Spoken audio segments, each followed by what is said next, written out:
You know how every few years, an automaker resurrects a name from the past and hopes nostalgia will carry the rest? Well, Dodge has done it again. The 2026 Dodge Neon is here. But this isn't the economy compact sedan from the late 90s or early 2000s that you might remember. No, this is something else entirely. This is a statement and maybe a gamble by a brand that's trying to stay relevant in a rapidly changing auto landscape. Let's start with the first question most people ask when they hear the words Dodge and Neon in 2026. What the hell is it now? The new Dodge Neon isn't a continuation of the original. It's not even close. It's been reimagined as a compact electric sports sedan, and yes, you heard that right, electric. Think of it as Dodge's answer to vehicles like the Tesla Model 3 Performance, or maybe the high-end Ioniq 6N line, but with a little bit of that American muscle DNA injected back into it. At least, that's what Dodge wants you to believe. Under the floor, we've got the new STLA medium platform from Stellantis, which is flexible enough to support everything from daily commuter Fs to full-on performance machines. In the Neon's case, Dodge claims a dual-motor setup with around 460 horsepower and all-wheel drive. That puts it in the same performance category as a lot of entry-level sports sedans, except it's electric, and it's wearing a badge that hasn't meant performance in over 2 decades. But numbers on paper don't mean much until you feel them in the seat of your pants. So we took the 2026 Neon out for a proper shakedown. From a dig, the torque hits instantly. Of course it does, it's electric. 0 to 60 is just under 4 seconds, which is quick enough to throw your head back and make you forget for a moment that this car shares a name with something your high school teacher drove in 2003. The all-wheel drive grip helps keep the launch drama-free, but not dull. There's still that electric whine and the feeling of relentless push that doesn't let up until you're past legal speeds. Now, about that noise or the lack of it. Dodge has been trying to solve the silent F problem in a typically Dodge way. They've introduced something they call fratsonic chambered exhaust, basically a sound generator that pipes simulated exhaust notes into the cabin and outside the car. You can customize the pitch and intensity, and yes, you can turn it off. But if you leave it on, the car genuinely sounds like it's alive. It's weird, it's synthetic, but it's also kind of cool in a dystopian, Blade Runner sort of way. And whether or not you like it, at least Dodge is doing something different. The interior? That's where things start to feel more familiar, and not always in a good way. The design is sleek and modern, with a large center touchscreen that controls nearly everything, and a smaller digital gauge cluster behind the wheel. There's ambient lighting, sport seats with contrast stitching, and a chunky flat-bottomed steering wheel. It feels sporty, but it also feels Stellantis. If you've been in a recent Jeep or Chrysler, some of the switchgear and materials will look very familiar. That's not necessarily a bad thing, but it doesn't scream premium either.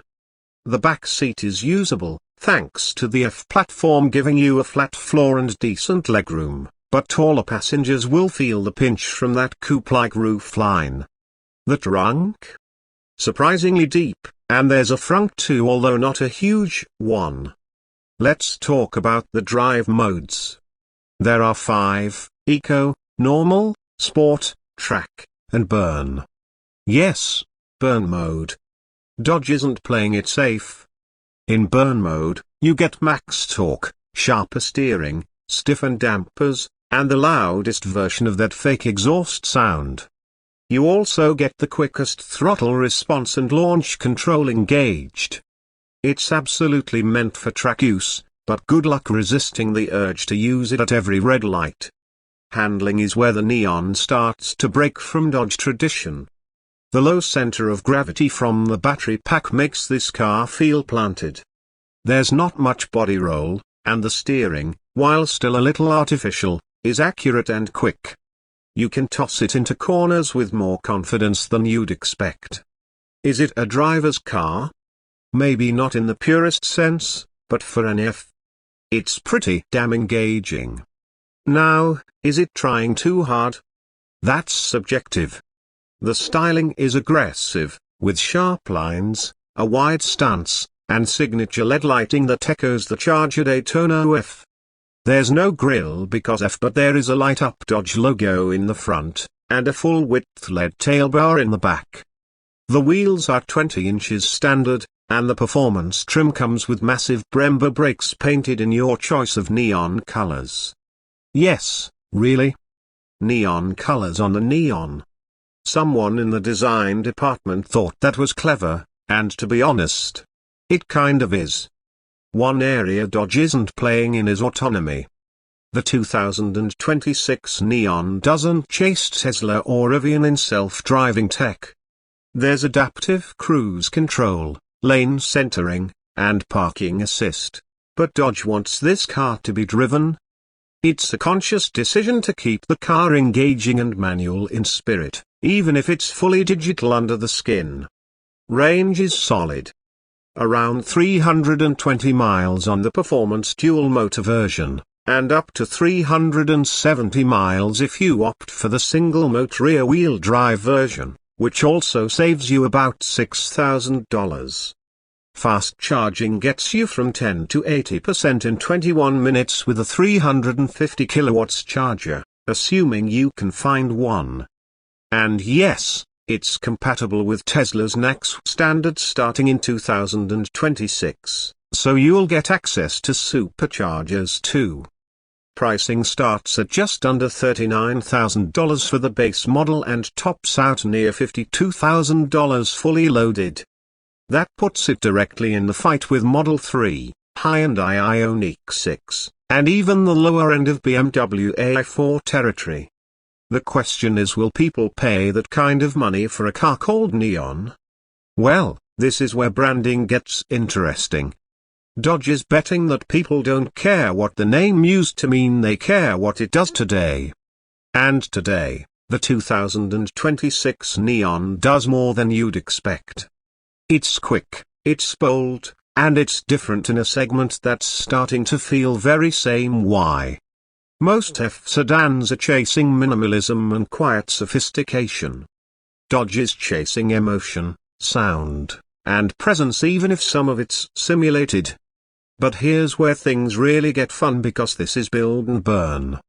And we don't just test cars, we build them, we push them, and sometimes a broken bar we burn them. So what can you actually do with the 2026 Neon? Is it tunable? Is it mod-friendly? The short answer is, not yet. Like most new Fs, especially from major automakers, the powertrain is pretty locked down.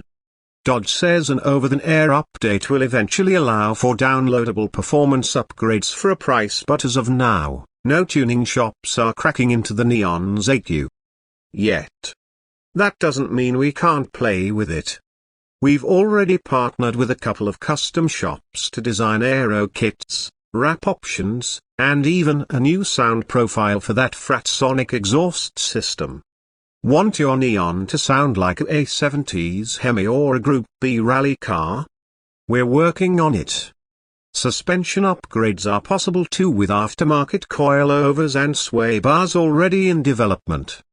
Brake upgrades are straightforward, and Dodge's own performance division is promising track packs for launch later this year, including semi-slick tires and lightweight forged wheels. Inside, we're starting to see some creative builds pop up: custom lighting, software tweaks, and even retrofitted analog gauges just for the aesthetic. The new Neon may be electric, but the community is already finding ways to make it personal, which is exactly what we like to see. Of course, we've also got a full teardown series in the works, where we'll strip down a 2026 Neon and document everything from the battery layout to the motor configuration to the Fratsonic sound hardware.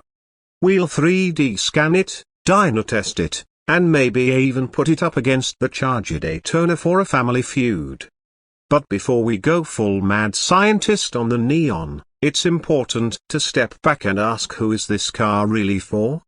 It's not for the hardcore muscle crowd. They're still mourning the death of the Hellcat.